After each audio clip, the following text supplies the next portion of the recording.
But okay, so it looks like Nick's gonna be with us probably here in just a second, but we have a ton of stuff to go over here anyway. Also, if you have any questions, go ahead and put them in chat. It's Friday, so we'll try to address everything that we can here in the chat. Hello, John. I'm gonna get everybody today. Nick's not here, so we're gonna slow this down and get literally everybody. Arnita, Sean, Philip, holy cow, Arnita again. Oh, saying hi to Philip, obviously. Paula, William, Barry with a prediction of rain. Is it raining right now? Barry, like it's outside right now here, it's raining. So then one of my kids would be like, "Hey, Dad, I really think it's gonna rain today." Like, it's already raining, right? And it is usually. So that's how they predict rain. Shari, Eric, what's up? Robert, Wendy, Ardlin, Jen, Lisa here in the chat. Frank, Patsy. Okay, there's more. Tanya, Ronald, Richard, Dale, Homley, Linda, David, Gary, Sam, what's up, Terrence? Well, there's a lot of you guys. 901, Daniel, and gals, and people. Bert, Joe, Jacques, Kenneth, Audrey. Oh my gosh, Heaven, Carl, what's up, guys? Big Kitty, Greg, Jerry, 3801. I'm going to go all the way down. Craig, Exterm, Jason, James, Dennis, Chris, Amy, Ayana, Dom. Hey, what's up, buddy?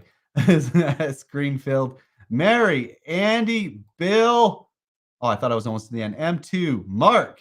Then we got Nice C controlling Joseph, Deborah, Lawrence. Okay, here we go. Rudy, Diana, Tom. Okay, I think I missed something somewhere. That's okay. Jane. Need to buy more licenses next week. Are you planning an NFT special? So I don't think we're doing anything this month.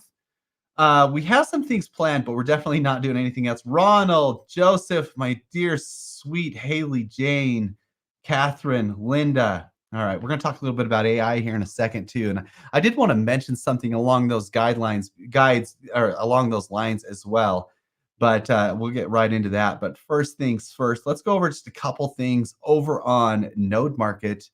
For those of you that are having any questions or any problems or anything like that, I'm just going to run through a couple of things that I keep seeing over and over again. Mint. Okay, so yeah, so the cutoff is the 5th. So it looks like February 5th for the month of February. If you guys are having any want to get in for this month, obviously that's going to be the cutoff. We are going to talk about fetch here in a second. I got a lot. Oh my gosh, I can't even tell you the amount of like messages, which I think is great that you guys have a pulse on what's going on in the market a little bit, but we are going to talk about that, obviously. Market. So let's go over here to the exchange. It looks like Hypercycle is doing fairly well as per usual. I did see a couple orders in here yesterday, and I hope that you guys saw my video. I did a tech tip video. I don't think we've sent that out. I got to send that to Nick, but I did a tech tip video on how to do this, but we did switch this up. So now it kind of hovers buy Hypercycle, sell Hypercycle. If you want to fill an order that already exists, this is where you're going to do that. And obviously we got some of those bubbles down there. Down here, we're going to be putting all the, basically all the contract addresses, because a couple people were having trouble adding N-Twin and Hypercycle to their wallets yesterday that I saw, and a couple of other things. So we're going to make sure that's really clear. There's just so many things we want to make sure is completely succinct and clear on the exchange so that nobody has any issues whatsoever. Dude, I do remember that he did talk about the Hyper appliance to heat our home. I don't know if you guys have followed the miners much, like the Bitcoin miners. Their goal right now is to get to zero cost mining.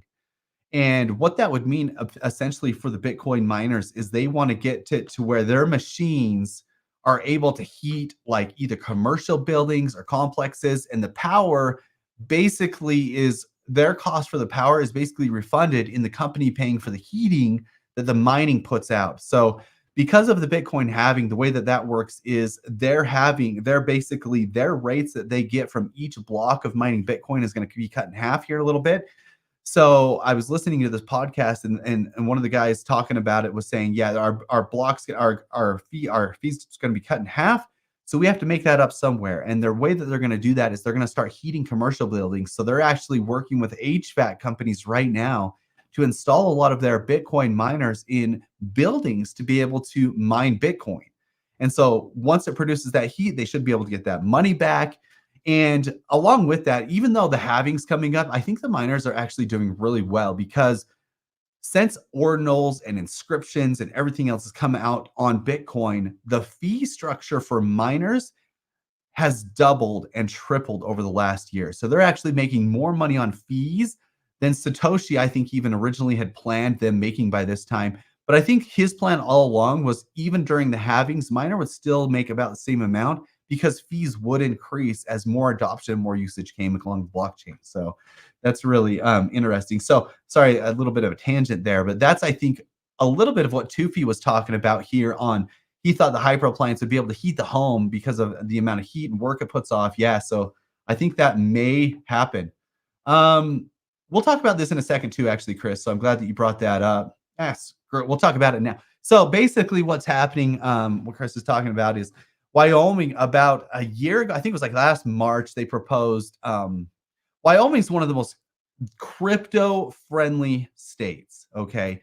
And I don't know if you guys have seen this or not, but they are, I think, way ahead of the curve and way more open minded regarding crypto. They don't have a huge population, so they don't have like the control of certain parties influencing them on decisions. They seem to be part of the wild, wild west. So they're just going to do what benefits the people a little bit more.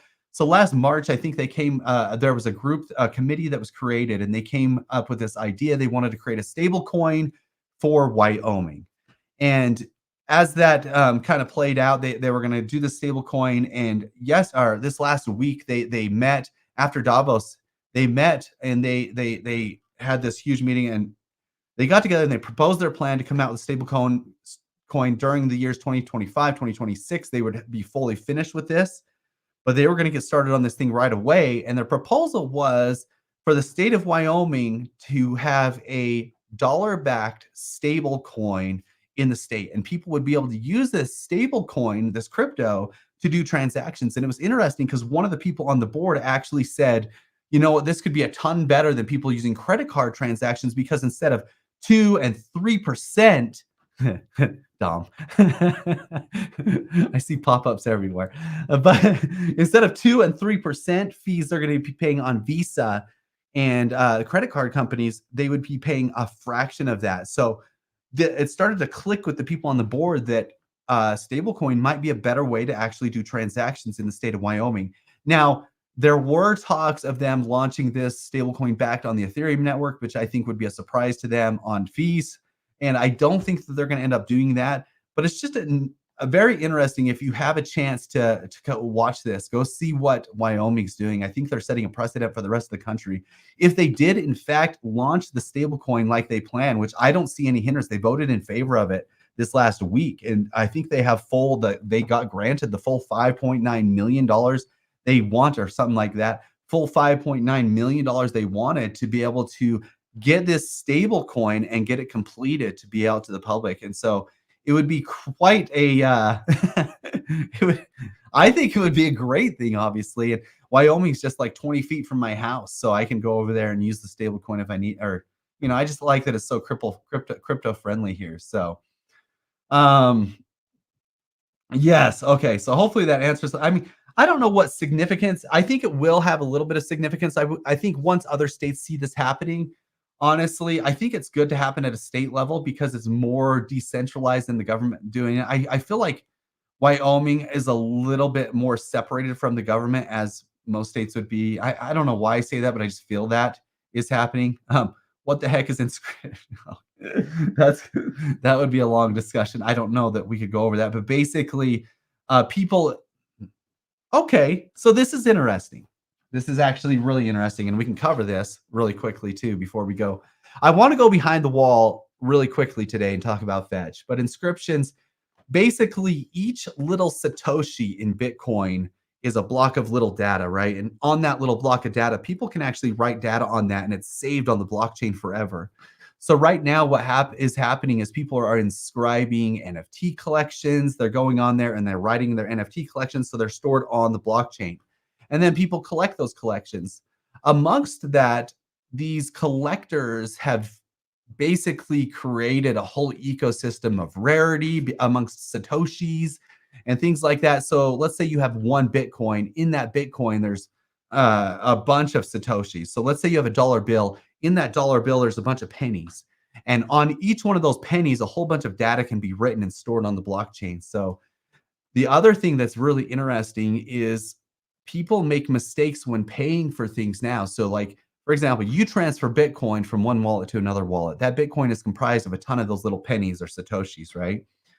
In those pennies, there could be rare pennies. And what I mean by a rare penny is people have decided that the Bitcoin Satoshis used to pay for those first couple of pizzas back in the day are rare. They're like elusive, you know. The block 9 is super rare. If it has a palindrome number on the Satoshi, so if it's a Satoshi that has a number 411111114, it's a palindrome and it's rare.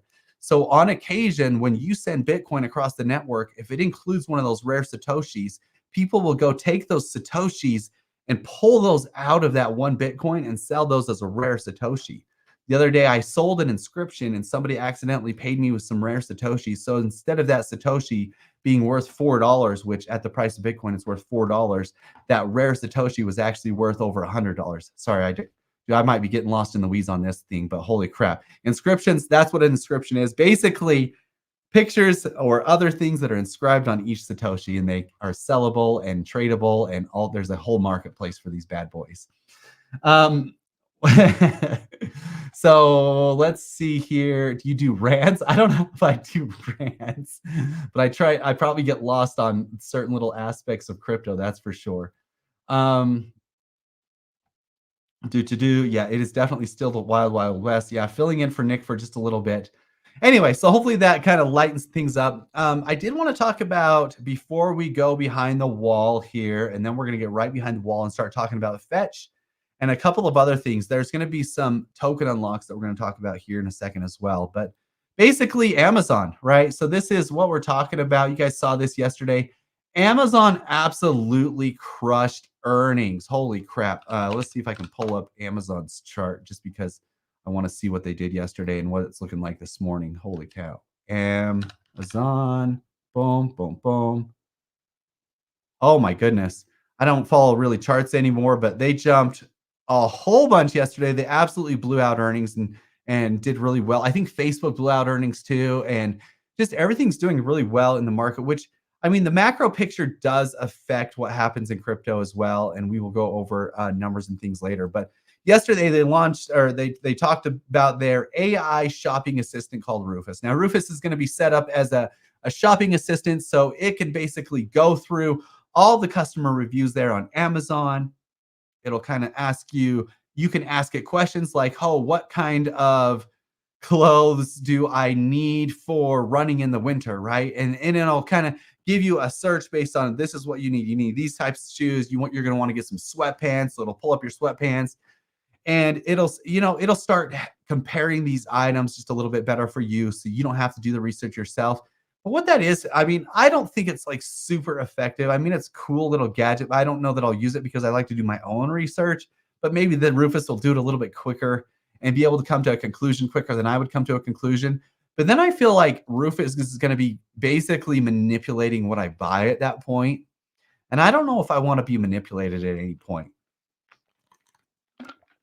So that's the big AI news yesterday. I feel like there's a big gap missing, and I think this is being controlled to possibly by the money flows and the money outflows. But I feel like there should be a AI created to help people stick with like marriages and stuff, like a marriage counselor.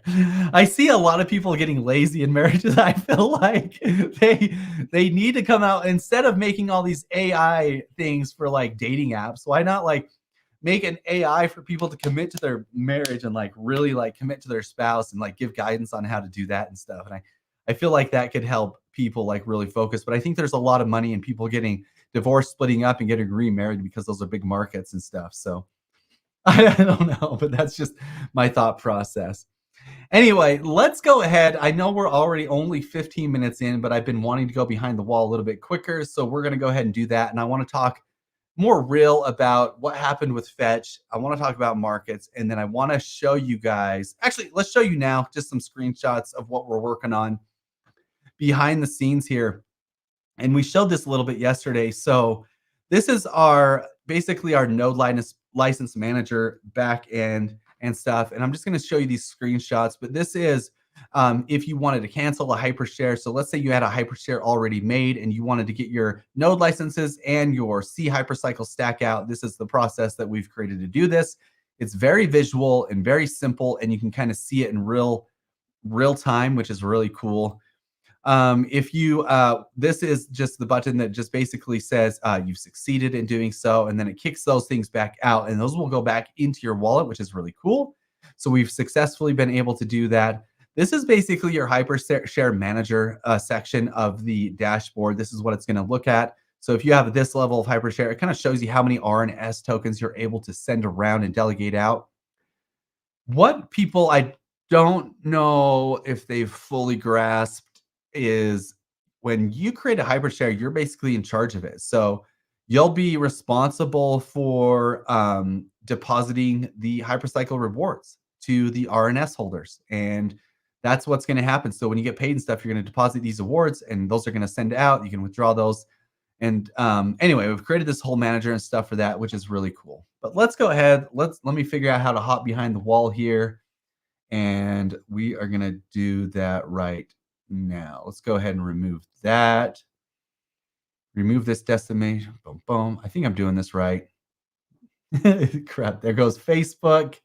Oh, let me actually hold on. Let me do. I think Nick has made a little segue transition for going behind the wall. Nope. We're just going to do this one again. Hold on.